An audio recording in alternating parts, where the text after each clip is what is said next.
Our topic for the next hour and 15 minutes is going to be Freemasonry, Satan's wellspring of paganism. And there's been several definitions brought forth of Freemasonry, and I'm going to throw another one into the pot. This is from the Indiana Monitor. And in the Indiana Monitor, this definition of Freemasonry is given. Modern Freemasonry is, in the truest sense, a reservoir into which the cult lore and social experiences of countless eons of human experience have poured their treasures. Isn't that amazing? Let me run that by you again.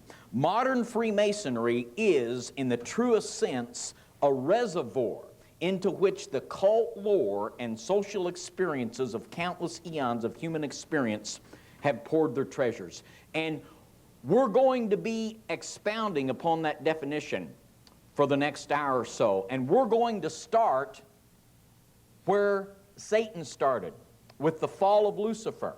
And we're going to go from the fall of Lucifer to the formation of the Grand Lodge of England in 1717. And as Stephen Sakalis said, there is no historical connection between the mystery religions and between modern Freemasonry, but there is a spiritual connection. And that's what we're going to be showing. We're going to be beginning with the fall of Lucifer, and we might think of it as a spiritual mantle being passed from one group in secret society to another.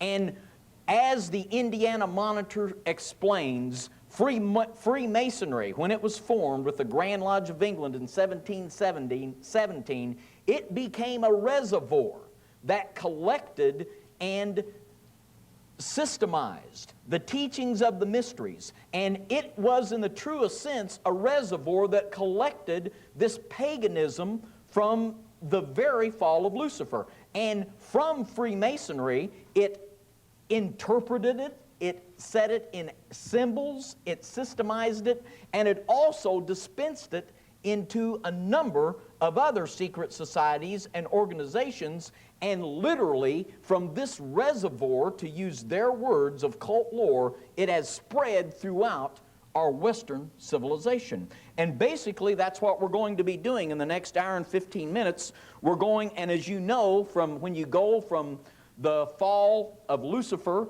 till the second coming of Christ, that's a pretty big panorama. So we're going to be hitting the high points, and certainly all along the way, there's a lot more that could be said at a lot of points. But we're going to try to give you an overview of Satan's plan and also of God's plan.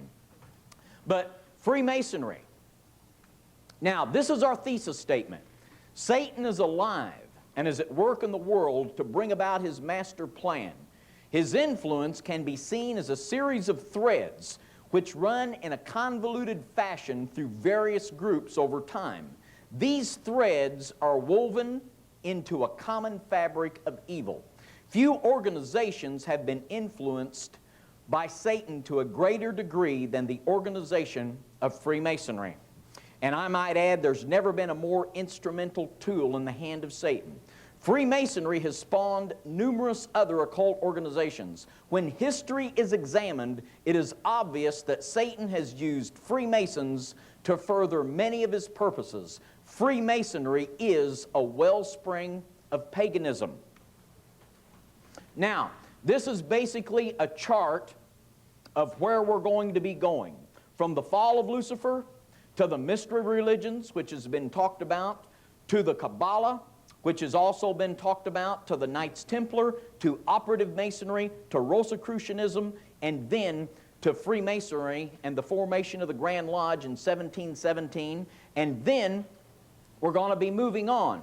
And this is a chart that Larry and I have come up with, and this will take us from Freemasonry and the foundation of the Grand Lodge in 1717 down to the present day, and even beyond that to the return of the Lord and the establishment of the Antichrist and the New World Order. And as you see, we've got about 5 different strains of thought that have come down from the Grand Lodge of England and ultimately from Satan. We'll be going down the humanistic, philosophical, religious wing of things through the World Council of Churches on down to the false prophet. There's the false cults and the false religions, Mormonism, Christian Science, Jehovah's Witnesses. We'll come down through the secret orders of the Illuminati, the New Age wing of Theosophy, co-Masonry, and on. And over to the far right, we're going to talk about the harder groups, Golden Dawn, OTO, and modern Satanism. And we're going to show that through all of this, and this is pretty much a panorama of modern paganism and modern expressions of Antichrist thinking, we're going to show how it originated and disseminated through, to use the Lodge's own words, their reservoir of occult and pagan tradition. And you know, this is their own words. You know, they admit and even are proud of the fact in the Indiana Monitor that they are this reservoir of cult lore. Now, we're going to begin now with the fall of Lucifer, and we're going to be coming down. This is a familiar scripture to many of you. Isaiah 14, 12 through 14. How art thou fallen from heaven, O Lucifer, son of the morning?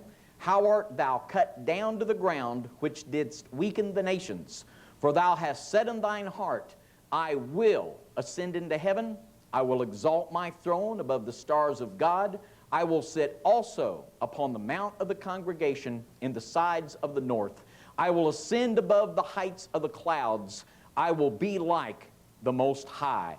Isaiah chapter 14, verse 12 through 14. We could also call this, as it oftentimes is, the 5 I wills. 5 times Satan said, I will. And he wanted to ascend to the congregation to the side of the north. And what I believe Lucifer was in heaven, I believe we could have likened him to the worship leader in heaven. He led the heavenly worship. And in the north, in Freemasonry, there's no great lights. Isn't that interesting? And in Luciferian religion, of course, in the east, and I hate it, we have quality in east up here. Isn't that terrible? We should cover that up. But the worshipful master, of course, you're working toward the east. There's no great lights in the north. And of course, in Luciferian occult religions, they're waiting for their king, Lucifer, to ascend and take his seat in the north. And of course, there's no great lights in Freemasonry in the north. Now, in Genesis, it says this, Now the serpent was more subtle than any beast of the field which the Lord God had made. And he said unto the woman, Yea, hath God said, Ye shall not eat of every tree of the garden. And the woman said unto the serpent, We may eat of the fruit of the trees of the garden, but of the fruit of the tree which is in the midst of the garden, God hath said, Ye shall not eat of it, neither shall ye touch it, lest ye die. And the serpent said unto the woman, Ye shall not surely die, for God doth know that in the day ye eat thereof, then your eyes shall be opened, and ye shall be as gods, knowing good and evil. And of course, this was the lie of Satan. That's the New Age lie, that we can become gods. Gnosticism has been talked about also. And of course, this is the Gnostic teaching, which just came from the mysteries. And the same as the New Age, there's a divine spark within everybody. The problem, according to the New Agers, is not sin. It's just lack of intelligence. And when we, through occult techniques, can just realize we're God, everything will be fine. But of course, this is just Satan's original lie. It goes on, and when the woman saw that the tree was good for food, and that it was pleasant to the eyes, and a tree to be desired to make one wise, she took of the fruit thereof, and did eat, and gave also unto her husband with her, and he did eat. And the eyes of them both were opened, and they knew that they were naked, and they sewed fig leaves together, and made themselves aprons. And this is where it all began. And it not only began there, but we know that it is still continuing. 1 Timothy 4:1. Now the Spirit speaketh expressly, that in the latter times some shall depart from the faith, giving heed to seducing spirits and doctrines of devils. And this is nothing but a continuation of what began with the fall of Satan. And what we're going to be doing is just picking up that historical thread that runs from the fall of Lucifer and then to the mystery religions. Now, this is Indiana Monitor and Freemasons Guide, published by the Grand Lodge of Indiana. After this, we're just going to refer to it as the Indiana Monitor. Now, Freemasonry and the mystery religions from the Grand Lodge of Indiana. It is not within the scope of this short essay to develop the substantial evidence which supports Freemasonry's kinship with such ancient cults and societies as the ancient mysteries of Greece, the Roman colleges of artificers, Roman collegia, or the Commissene masters, which are among the more prominent of many others. The student will find this expertly and fascinatingly discussed in many of the excellent books to be found in all Masonic libraries, and he will be amply rewarded for having read them. Having established numerous evidences of the relationships mentioned above, they conclude such evidences of Masonry's share in the common stock of the world's cult phenomena, if rightly understood, make plain many things which have been obscure. How true it is. In another place, as I read to you, they use the term the occult reservoir. Here they say it's necessary to understand Masonry's share in the common stock of the world's cult phenomena. And this again is right from the Grand Lodge of Indiana, right from their monitor. And there's definitely, and we could put many quotes. We could wear you out all day long with the connections that are there between Freemasonry and the mystery religions. And from the mystery religions, we go to the Kabbalah. And the Kabbalah, during the time when the children of Israel were captive in Babylon, the children of Israel were like good Americans. They liked to compromise their religion just a little bit.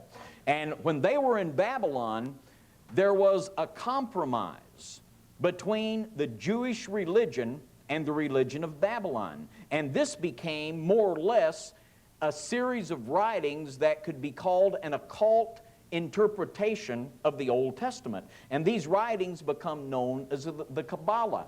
And the Kabbalah could rightly be understood as a bridge between the ancient mystery religions and the Western esoteric tradition as we find it in all of the Western world. The Kabbalah is what brought the mystery teachings not only into Masonry, but into all of the modern occult practices, ritual magic, Satanism, witchcraft, or whatever form it might manifest itself. And as we'll see, it's just all basically the same thing repackaged for different people. I think Satan tries to give something for everybody, and he's packaged it's basically the same thing, but he's got different strokes for different folks. But basically, when you look at witchcraft, Satanism, New Age, and Masonry, there's very little difference. It's just a matter of how it is expressed and how it's practiced. But this is the New Age magazine, which was the official organ of the Supreme Council,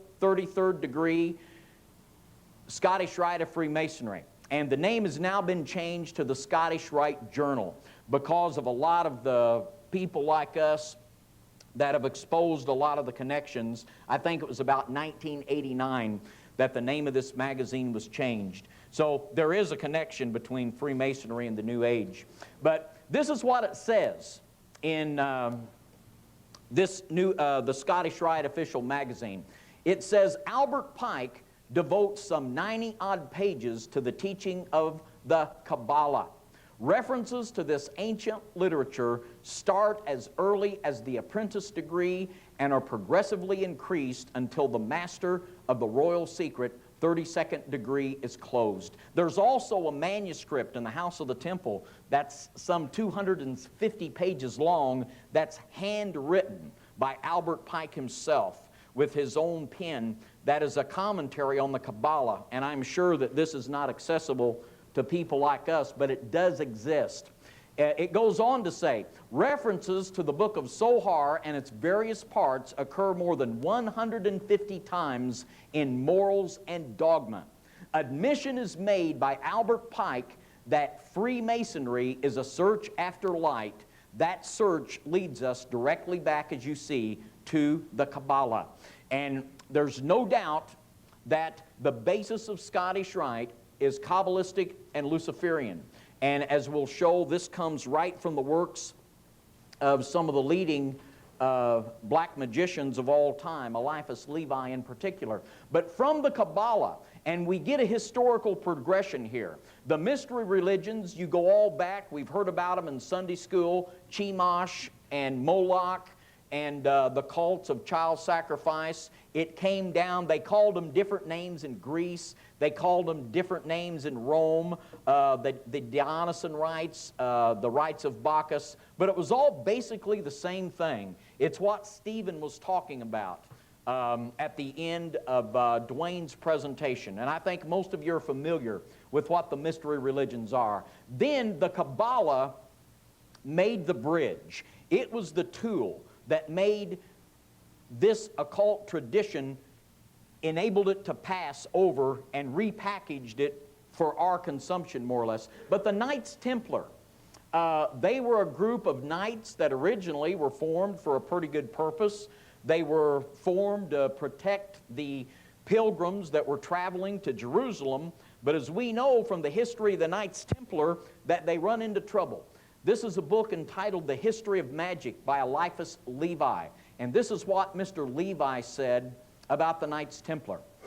The History of Magic, of course, here's a little introduction, explanation of the book. The History of Magic was written by Freemason Eliphas Levi. Levi is the pen name of Abbe Louis Constant, 1801 to 1875. The book was written in French and has been translated into English by the Masonic adept Arthur Edward Waite. This is what he says about the Knights Templar. The Templars had two doctrines, and this goes back to what Dwayne said. He talked a lot about this. The Templars had two doctrines. One was concealed and reserved to the leaders, being that of Johannism. The other was public, being Roman Catholic doctrine. They deceived in this manner the enemies that they hoped to supplant. The Johannism of the adepts was the Kabbalah of the Gnostics, but it degenerated speedily into a mystic pantheism, carried even to idolatry of nature and hatred of all revealed dogma.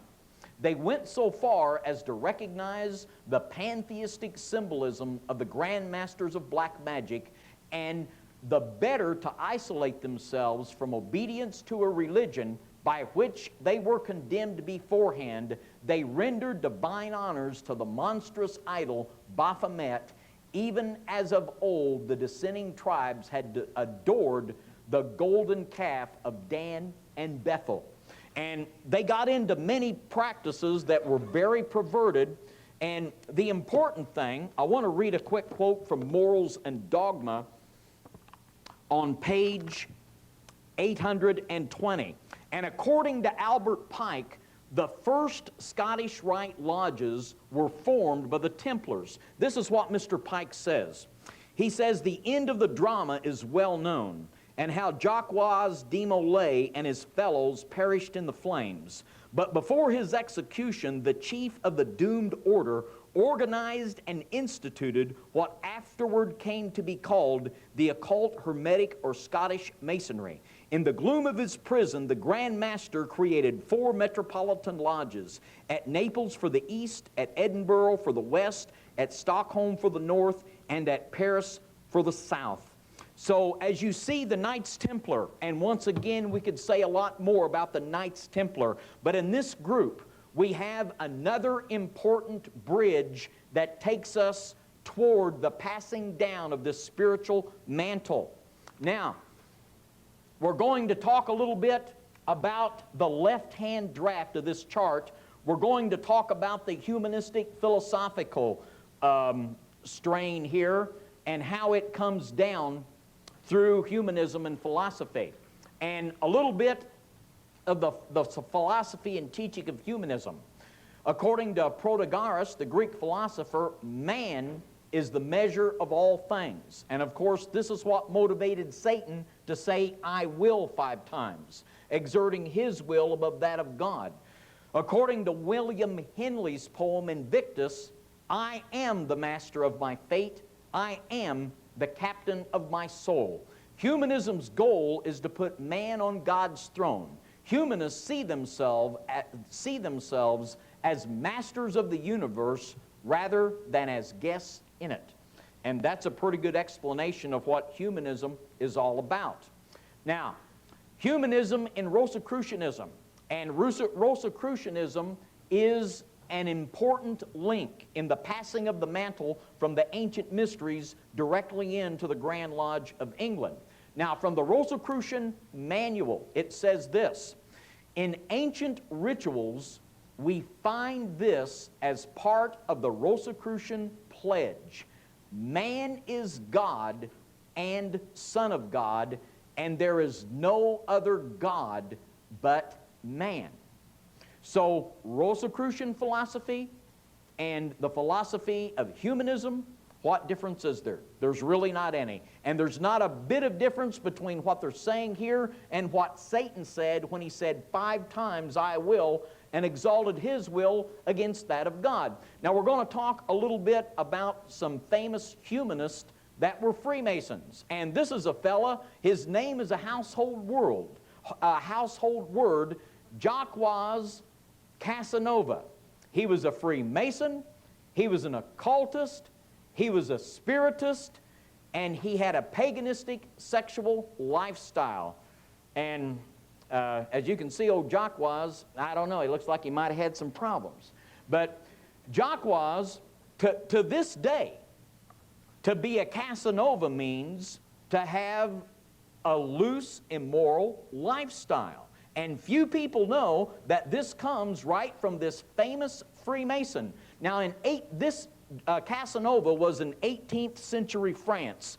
And we're going to focus here for just a little bit,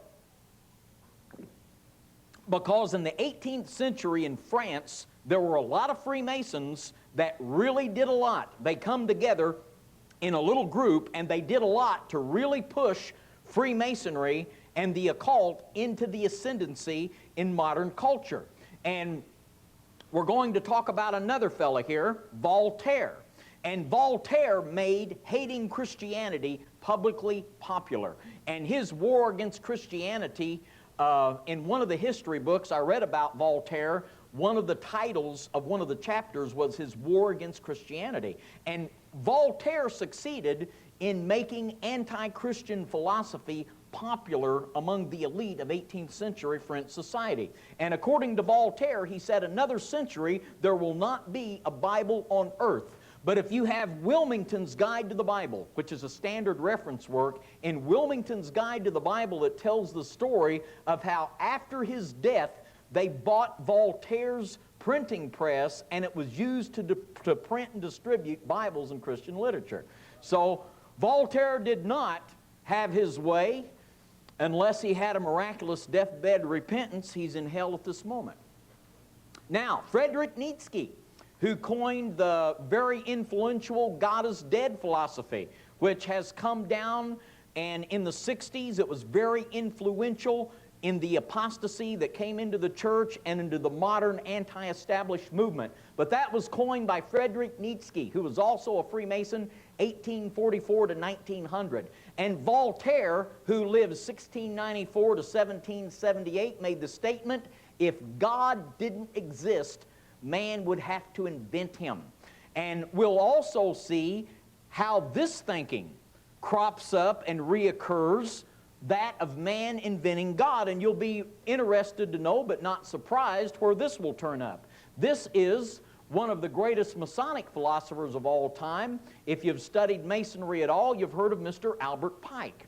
He said this: God was first recognized in the heavenly bodies and in the elements. When man's consciousness of his own intellectuality was matured, and he became convinced that the internal faculty of thought was something more subtle than even the most subtle elements, he transferred that new conception to the object of his worship, and deified a mental principle instead of a physical one.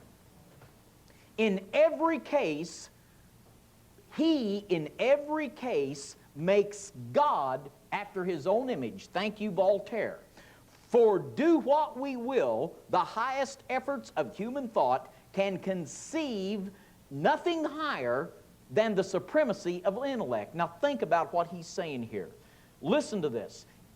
The highest efforts of human thought can conceive nothing higher than the supremacy of intellect. That is nothing but pure humanism. That is nothing but jumping on the train that was set in motion by hell itself and was made popular in 18th century France by Voltaire. That's pure humanism from Mr. Albert Pike. And you can see this, how these strains of every major occult thought and practice was, as they said, collected in the reservoir of Freemasonry and just gushed out into modern society.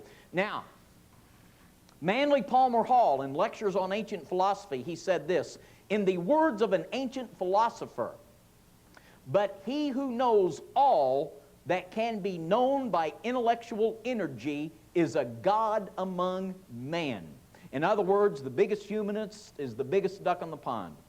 Man's status in the cosmos is determined, therefore, by the quality of his thinking. Manly Palmer Hall. Now, we're going to dwell for just a little bit, and as we know from the Knights Templar, the operative Masons played an important role. They were the ones that actually built the temples in the medieval times, and they were the ones that laid the foundation for the structure of Freemasonry with the grips and the handshakes and all of this. And they were also an important link.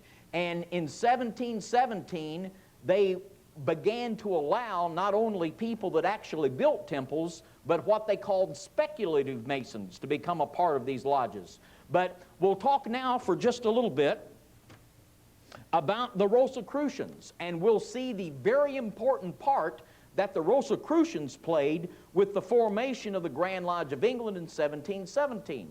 Now, this is from Manly Palmer Hall, Lectures on Ancient Philosophy. Mr. Hall was eulogized in the Scottish Rite Journal as Masonry's greatest philosopher.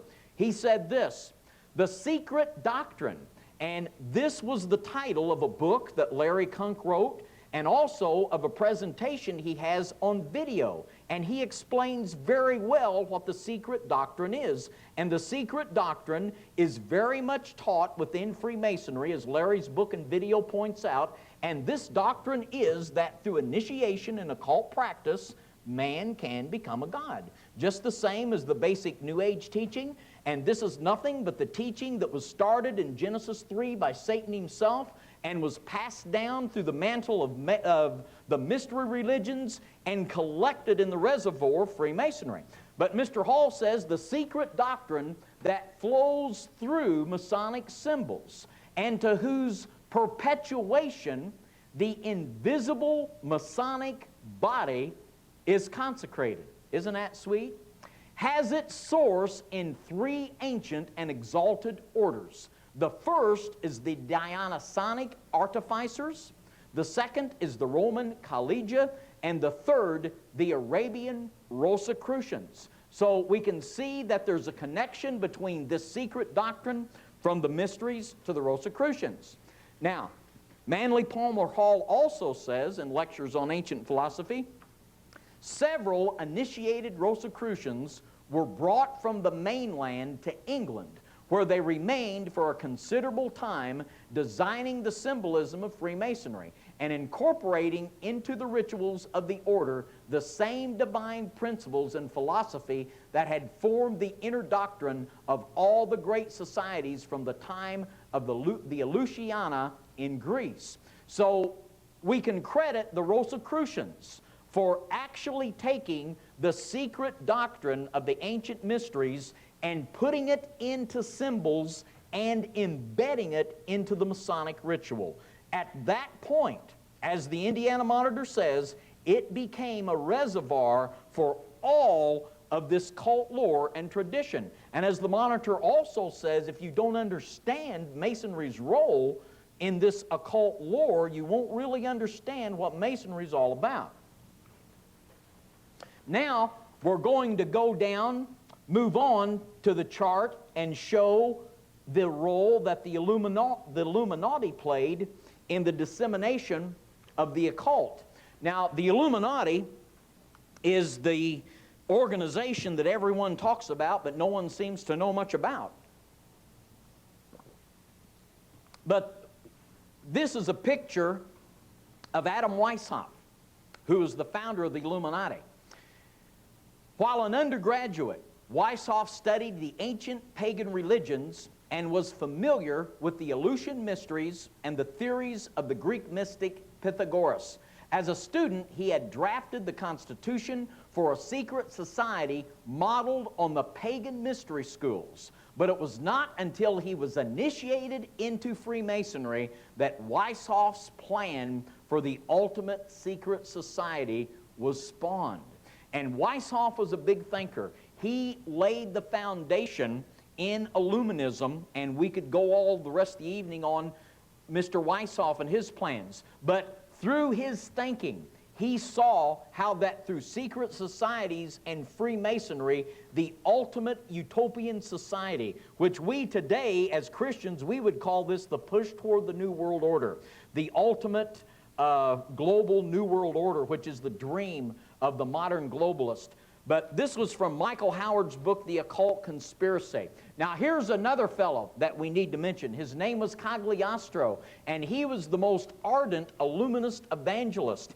He took the doctrine of Illuminism, in other words, the teaching that actually brought these occult practices into the lodge, where these occult practices of man being God, they had lodges that were called Illuminist lodges, and they had lodges that were not Illuminist lodges. In other words, with the push of Mr. Cagliostro from Adam Weishaupt, the occult was disseminated big time in open practice throughout Masonic lodges all over Europe, particularly in France and in Germany. Now, Count Alessio di Cagliostro had been inducted into Freemasonry in Germany and was also an initiate of the Illuminati. On an esoteric level, Cagliostro's contribution to the occult tradition was the creation of Egyptian Freemasonry. This, he claimed, returned Masonic symbolism to its rightful position as the center point of the ancient Egyptian mystery lodges. Ancient Egyptian mysteries. Lodges were established in Germany, France, and England, practicing a combination of Egyptian Masonry, Kabbalism, and ceremonial magic, also from Michael Howard, The Occult Conspiracy. So what Mr. Cagliostro did, he brought the practice of Kabbalism and ceremonial magic right into the lodges with his Illuminism. Now, you can still see the Egyptian influence within Freemasonry to this day. And this is a picture of the House of the Temple in Washington, D.C., and the snakes and the Sphinx. And anyone that's ever been to the House of the Temple, you know, or a lot of other Masonic buildings, the strong Egyptian influence to this day.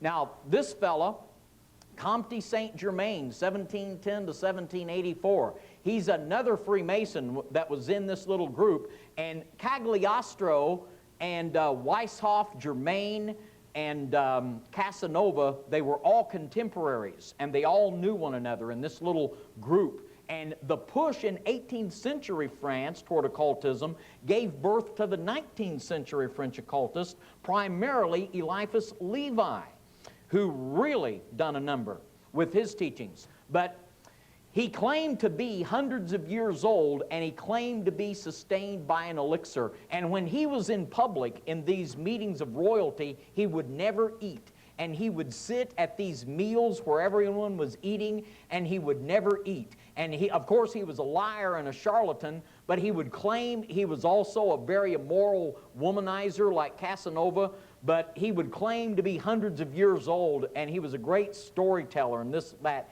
He was just a con man, Mason occultist, but he had a tremendous influence among the elite of 18th century French society. And according to Manly Palmer Hall in the Phoenix, he was constantly assisting his friends and found time in his busy life to instruct Anton Mesmer, another Freemason, in the rudiments of mesmerism and to initiate Count Cagliostro into the Egyptian rite of Freemasonry, as Cagliostro himself testifies in his memoirs, Authentique. Now, as you can see, you'll be glad to know Comte might be dead and gone, but he still speaketh.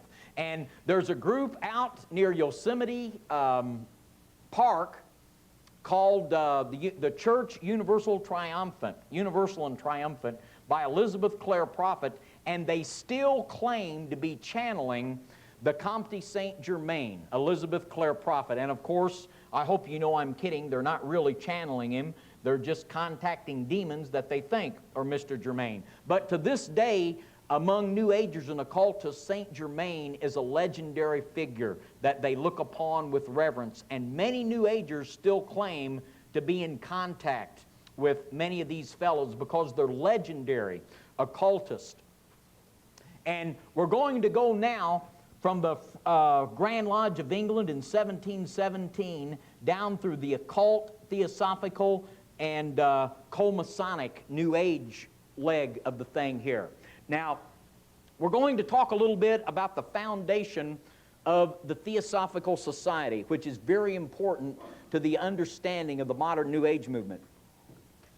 These are the three founders of the Theosophical Society. Helena Petrovna Blavatsky, who was also a Freemason. She was a member of co-Masonry, which was legitimately chartered from the Grand Orient of France. And it would allow men and women both in the lodge meetings. And you can imagine what that led to. Bill Schneblin could tell you about that.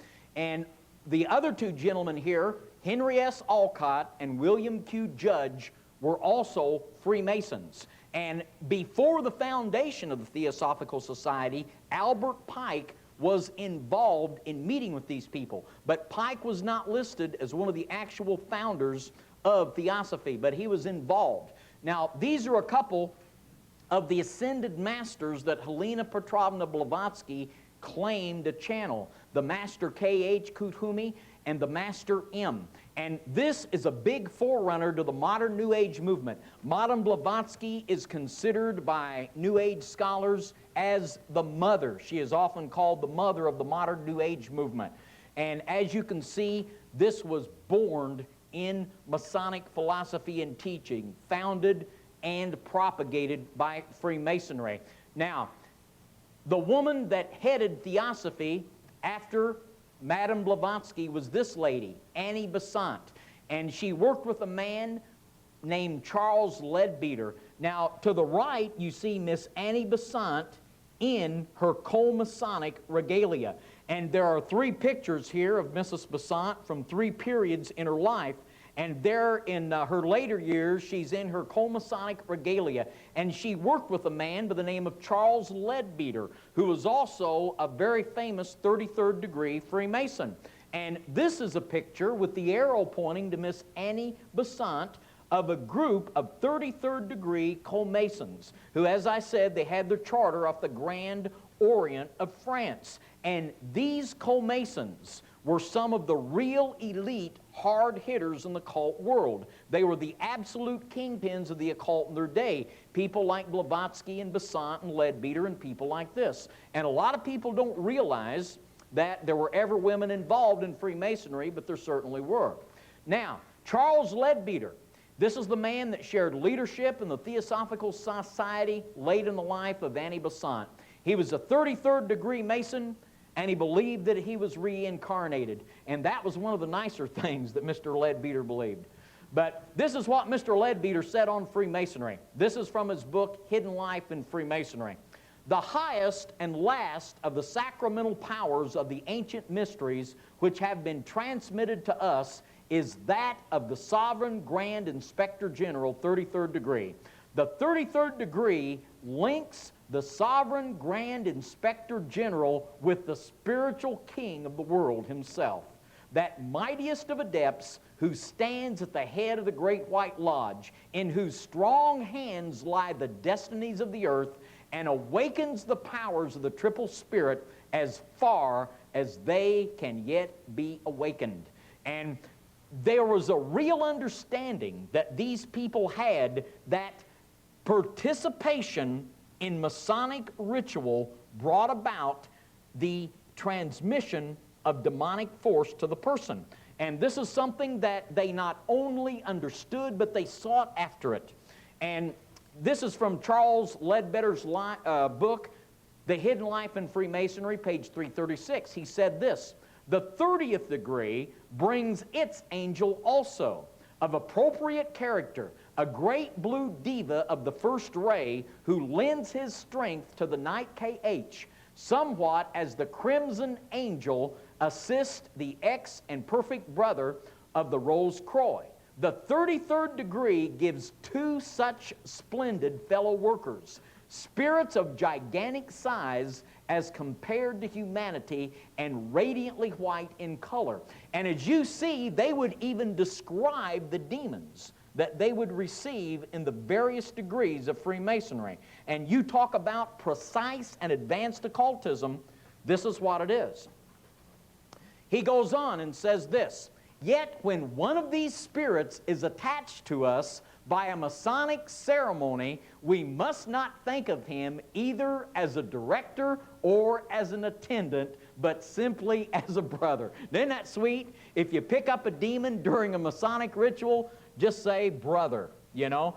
But they realized the spiritual forces that were released through these occult pagan mystery religions.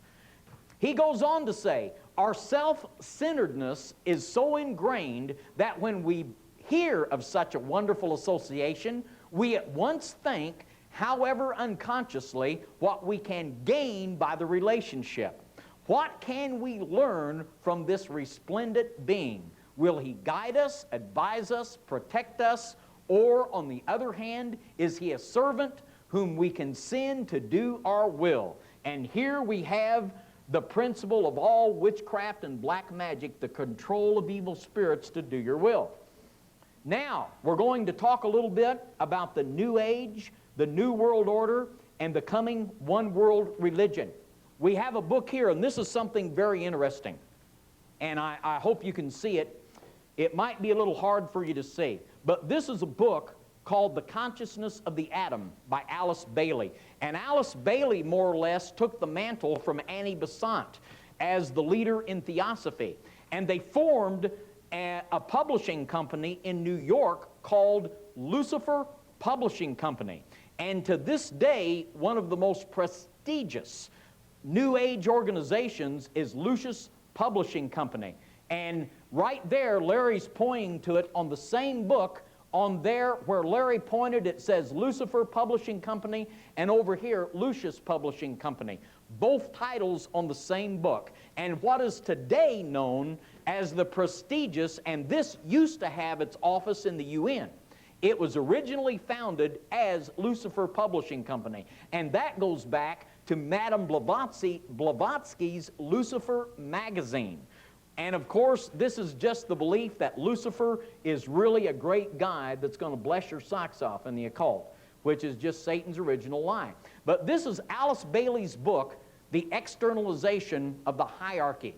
And it discusses religious orders in the New Age. And they told us a long time ago, this was written in the 40s, they told us what they were going to do, and they have done it. And still some people aren't getting it.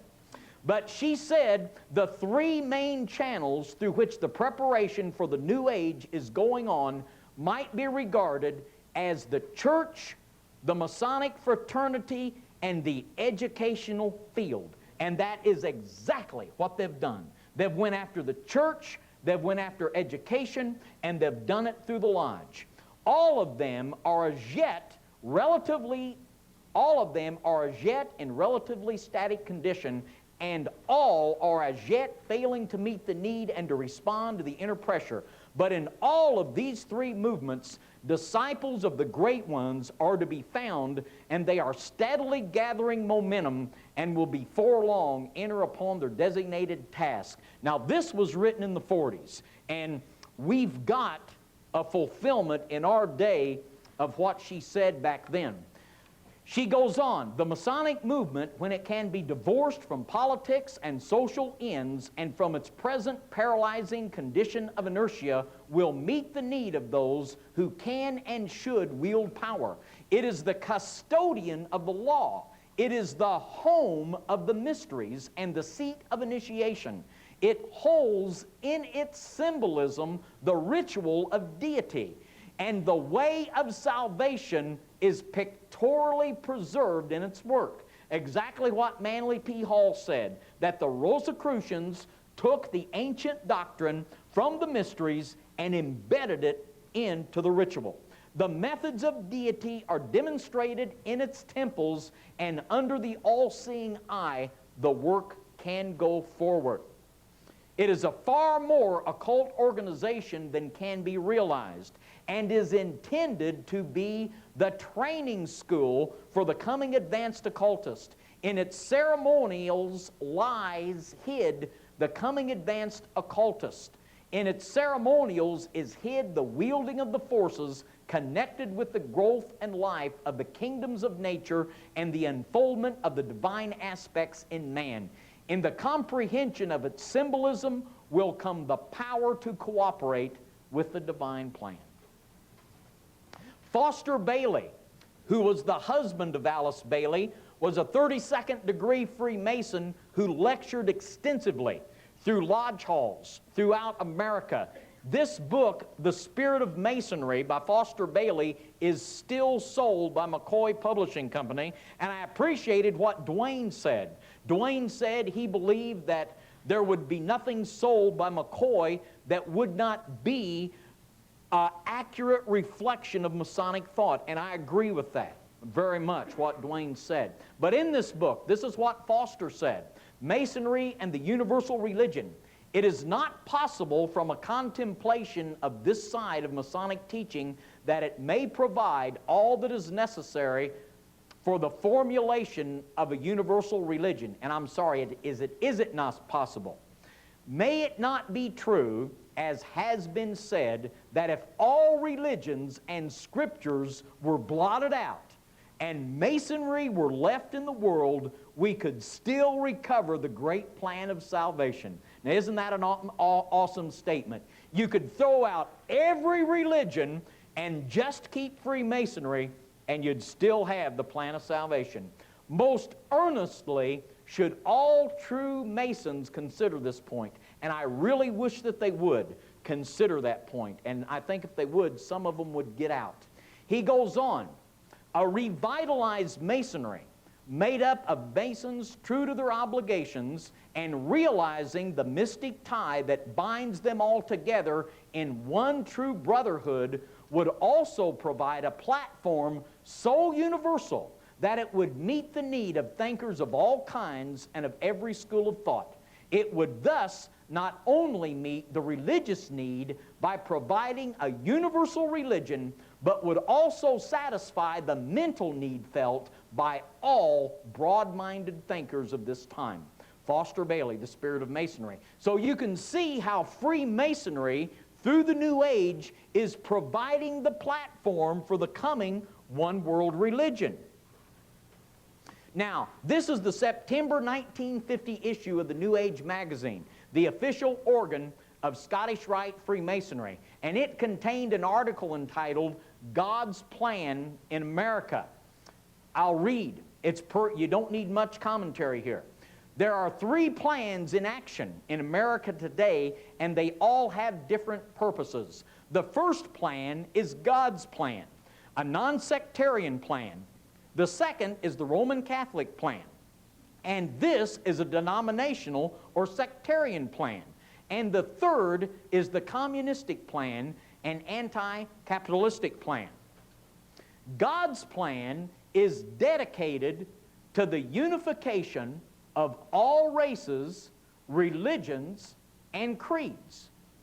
This plan, dedicated to the new order of things, is to make all things new.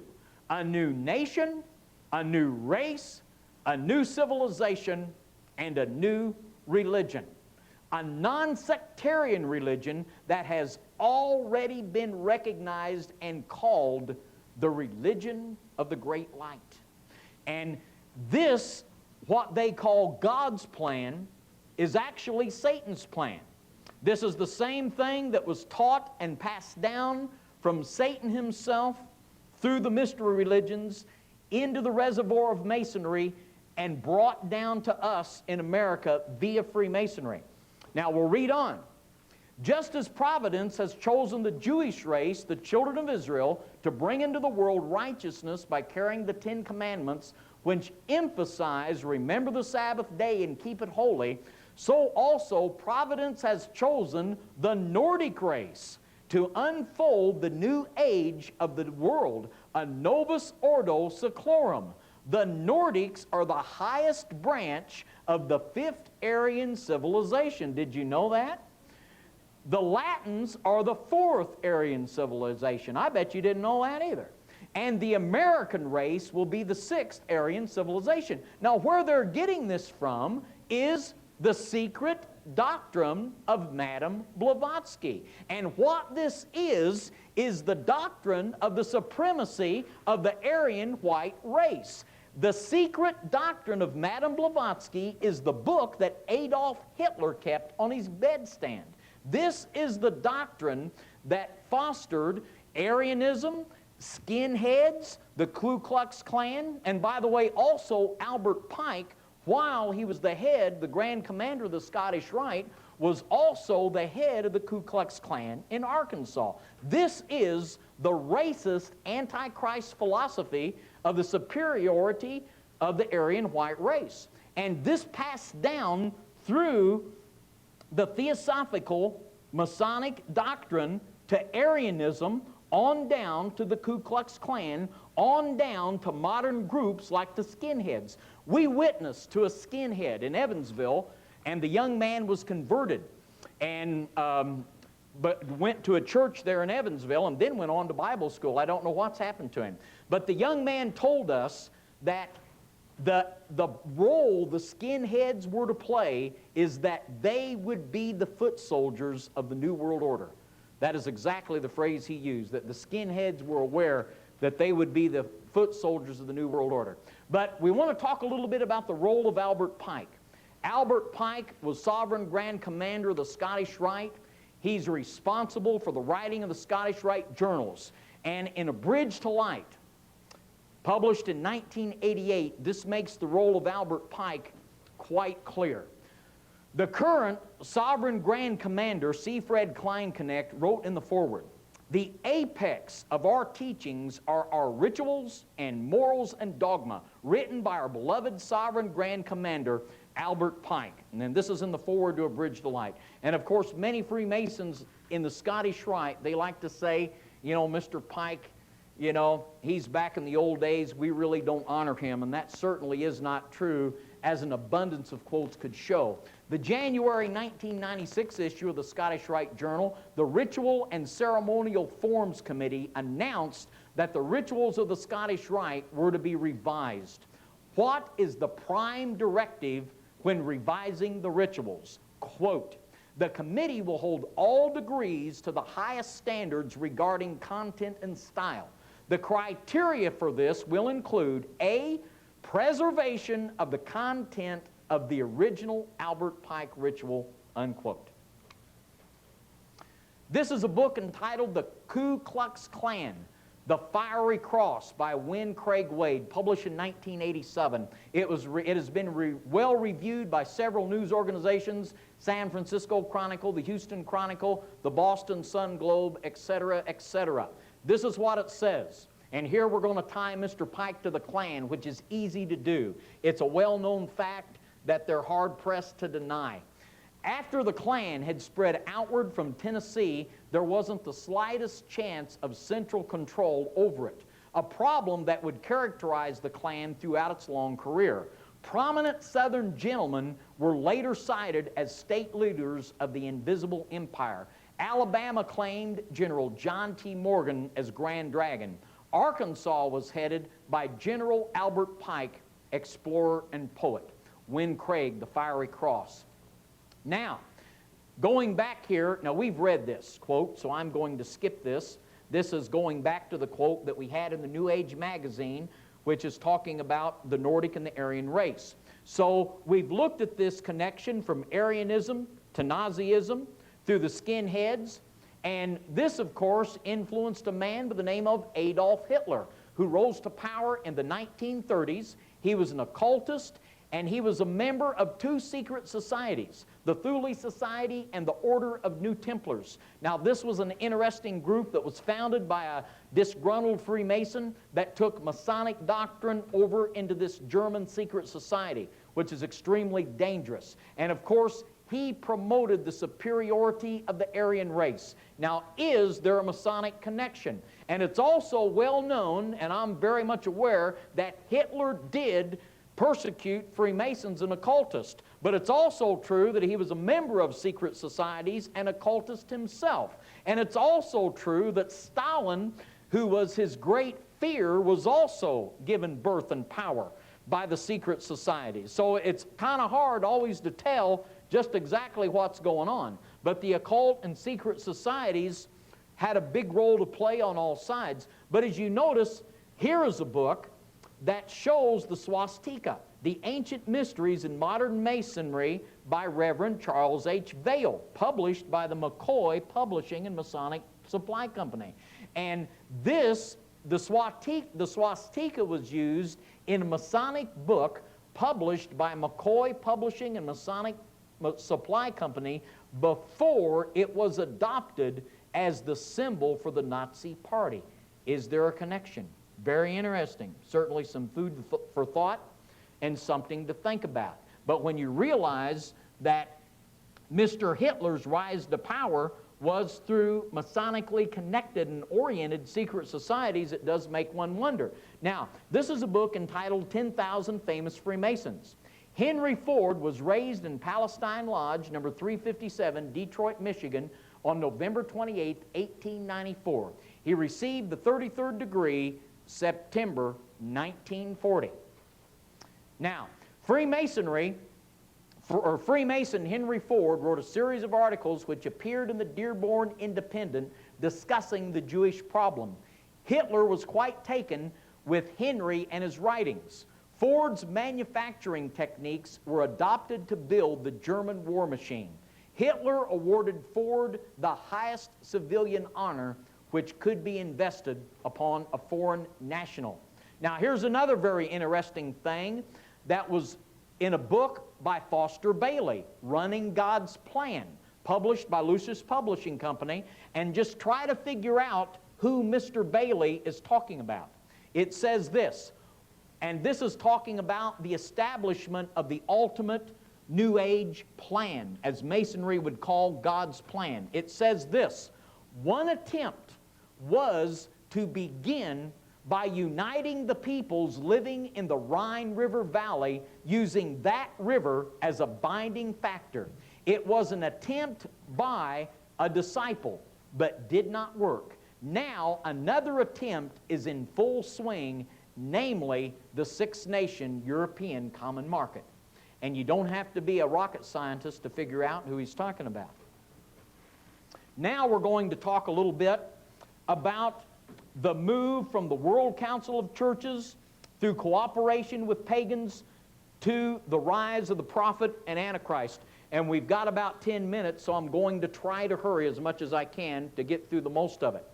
But this is pagan worship around the Masonic altar. This is from the Louisiana Monitor.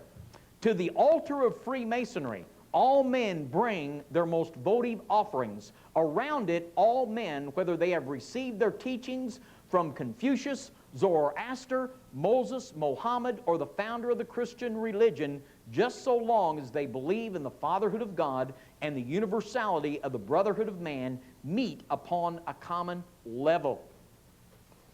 And this is from a book by a man that spoke at our conference a couple times. A lot of us know him, a great brother, Gary Kaw. And this is what Gary says in his book on Road to Global Occupation. He says this: using this cover of working for worldwide Christian unity, Weishaupt was able to gain the backing of numerous credulous leaders who thought they were working for a noble cause. In fact, their every move was designated by Weishaupt to nudge the Illuminists one step closer to world domination. I can think of more than a few Christian leaders who could learn a lesson from this. Christian unity is not something that can be organized. It comes naturally among those who share a common love for Christ. The false ecumenical interfaith unity being promoted today by the World Council of Churches, an organization that is strongly influenced by Freemasonry, is nothing new.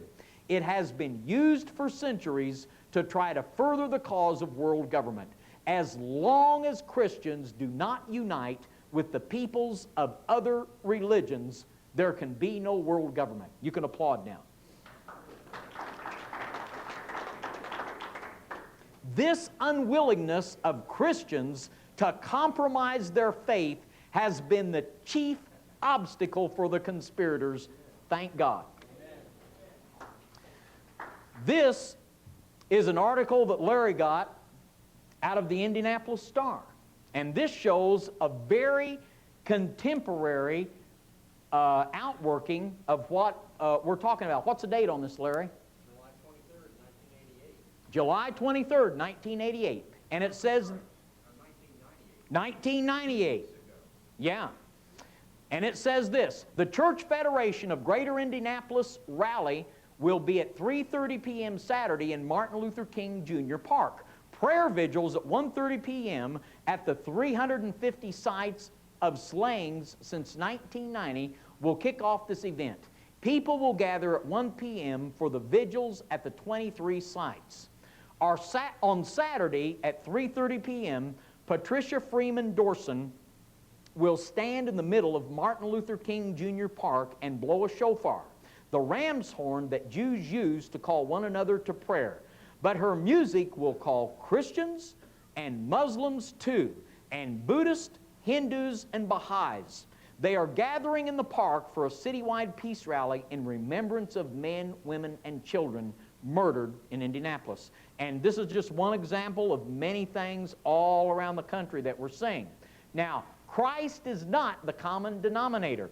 And here's a list of the people that participated in this. 8 Catholic parishes, 2 Jewish synagogues, 2 Presbyterian churches, and you can see we've got Episcopal, Methodist, Lutheran, and on and on and on, along with the Buddhists, Muslims, Hindus, Baha'is.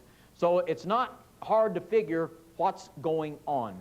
Now we're going to go quickly over to the other side, and we're going to look at the Rosicrucians, Angelica, Golden Dawn, and we're going to come down very quickly through the hardcore cult.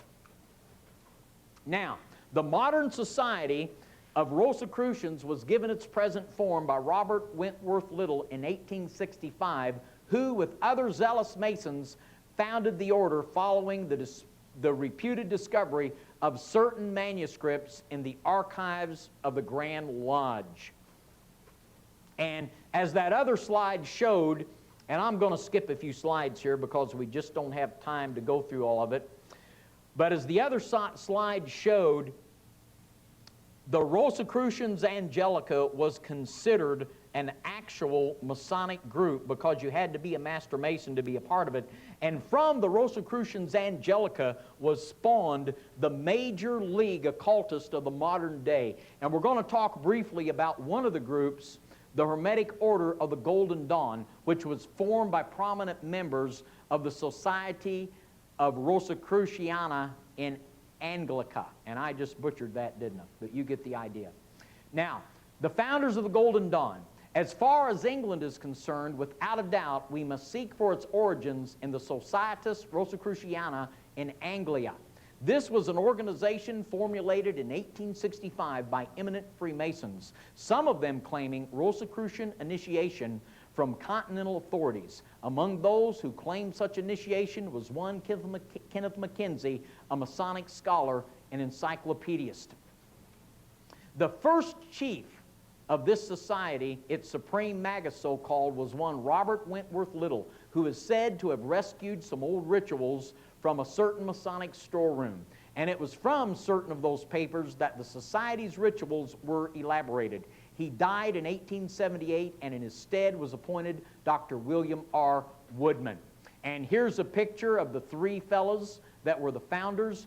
Both Dr. Westcott and McGregor Mathers were prominent and active members of this body. And there we have Mr. Woodman, Mr. Westcott, and here's a guy that could have been a member of the Clinton cabinet, S.L. McGregor Mathers, out there on the far right. Now, Satan's wellspring of paganism, we've come all the way down from the fall of Lucifer to the Grand Lodge, and here we're going to look a little bit about the Rosicrucian influence within Freemasonry. And here you see on the right a picture of the Baphomet, which was drawn by this man here, Eliphas Levi, who was a prominent 19th century Freemason. And as I said earlier, the group of Voltaire, Casanova, and those boys in 18th century France, this gave birth to this fella in 19th century France, and he was a real bridge and a tremendous influence on a man by the name of Albert Pike. But these two seals, if you study Masonic symbolism, on the cover of the book, the Seal of Solomon, which appears in Bridge to Light and is expounded upon by Mr. Albert Pike, and also the Baphomet. These are two symbols that were drawn by this man, Eliphas Levi, who is a member of Rosicrucian Angelica. And here is a picture of Mr. Levi. In the center is Bridge to Light, 1988, Scottish Rite publication. And over on the far right is a picture from Bridge to Light showing this symbol of Mr. Levi in this 1988 Scottish Rite publication. And here is the explanation of it from Bridge to Light. It says, we find another explanation in the lecture for the Rose Croix degree. The serpent, the Phoenicians deemed to be immortal, becoming young by entering into and consuming himself. Hence, the serpent in a circle, holding his tail in its mouth, was an emblem of eternity. And further, in the lecture for this degree, there is a life principle of the world, a universal agent, wherein are two natures and a double current of love and wrath. Pay attention. It is the body of the Holy Spirit, the universal agent, the serpent devouring his own tail. Now, he is calling that serpent swallowing its own tail the Holy Spirit.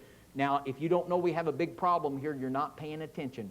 This is blasphemy of the most irksome and vile kind, propagated right out of Scottish Rite literature. Now, here we have an interesting thing, and I want you to just look a little bit. Here in the Baphomet, the right hand going up to the white moon symbolizes the right-hand path. The left hand down to the dark moon symbolizes the left-hand path. This goes back to Zoroastrian and Luciferian dualism of the right-hand path and the left-hand path. And of course, there's no such thing as good white witchcraft and bad black witchcraft. It's all summoning demons. But in the center is the jewel of the 33rd degree of Freemasonry. And I want you to note very quickly, on the left side of the jewel of the 33rd degree, the little arm and the hand coming out. And there in the side, Larry has given a cutoff slide of the hand from the 33rd degree jewel right beside the hand from the left-hand path of the Baphomet. Coincidence? After you study this stuff for a while, you know that it's no coincidence. Now, we're going to look briefly here at how the Golden Dawn, and I mean very briefly, how the Seal of Solomon from Rosicrucianism and Freemasonry compares with the emblem of the Theosophical Society. And as you can see, the interlocking triangles, the snake swallowing its tail, we have an inverted swastika. The similarity between these symbols is unmistakable. And here we're going to compare the emblem of the Theosophical Society with the seal of the Inner Order of the Golden Dawn. And once again, the similarity between these symbols, they're unmistakable, of the common origin. And we're going to look real quick here at a man named Aleister Crowley.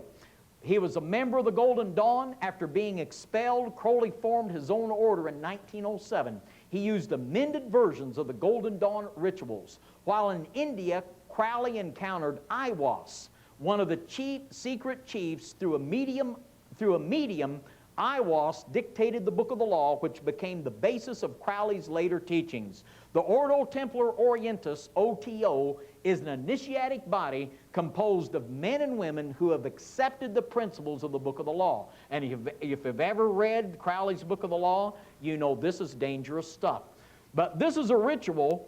Crowley's public performance of the Rites of Eleusis in a London auditorium in 1909 brought him widespread notoriety. And here we see on the left Mr. Crowley in his 33rd degree Masonic regalia, and in the right is an artist's depiction of a perverted ritual that he did in public in a London theater. Now, if he would do this in public, you could imagine what he would do in private. Aleister Crowley, Baphomet.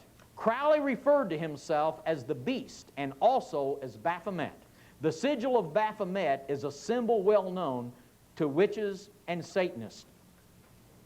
Now, this is a sweet piece of slide work by Larry.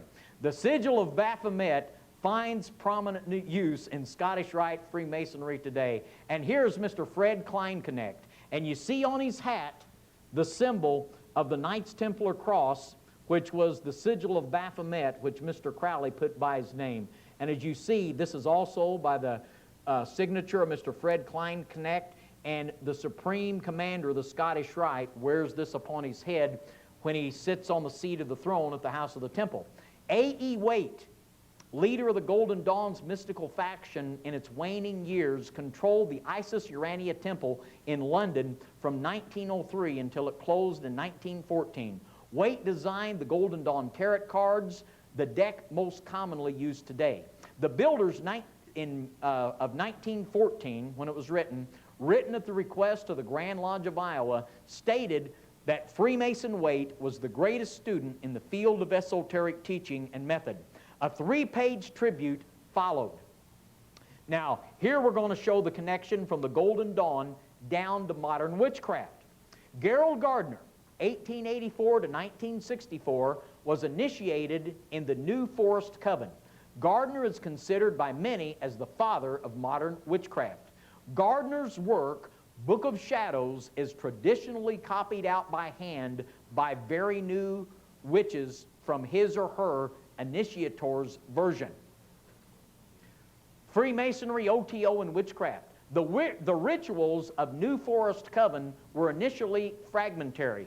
Gardner set about making them into a workable whole by filling the gaps with material he regarded as suitable from other sources, such as Freemasonry, the writings of Aleister Crowley, and the odd Kipling poem.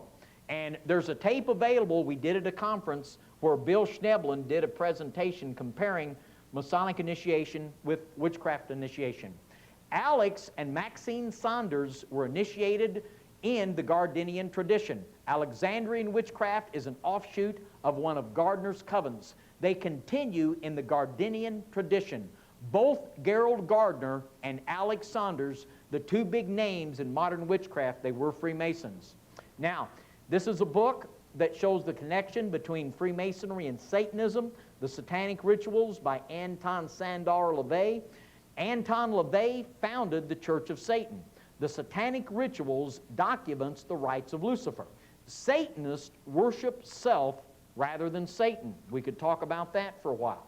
It says this: Satanic ritual is a blend of Gnostic, Kabbalistic, Hermetic, and Masonic elements. Anton Sandor LaVey. That's getting it right from the horse's mouth, that there's a connection between Freemasonry and Satanism. Now, this is also from the Satanic Rituals. La El Espace, one of the rites of Lucifer, is known as the ceremony of the stifling air. The ceremony of the stifling air is the rite which was performed when entering the 6th degree of the Order of the Knights Templar. A striking American parallel in this rite to this rite is enacted within the mosques of the ancient Arabic order of the Noble of the Mystic Shrine, an order reserved for 32nd degree Masons. The nobles have gracefully removed themselves from any implication of a heresy by referring to the place beyond the Devil's Pass as the domain where they might worship at the shrine of Islam. And that shows us that there's just a quick step and a few changes from blatant satanic ritual to shrine ritual. And we've got here Mormonism, Joseph Smith and Brigham Young, both Freemasons. And we'll just read here.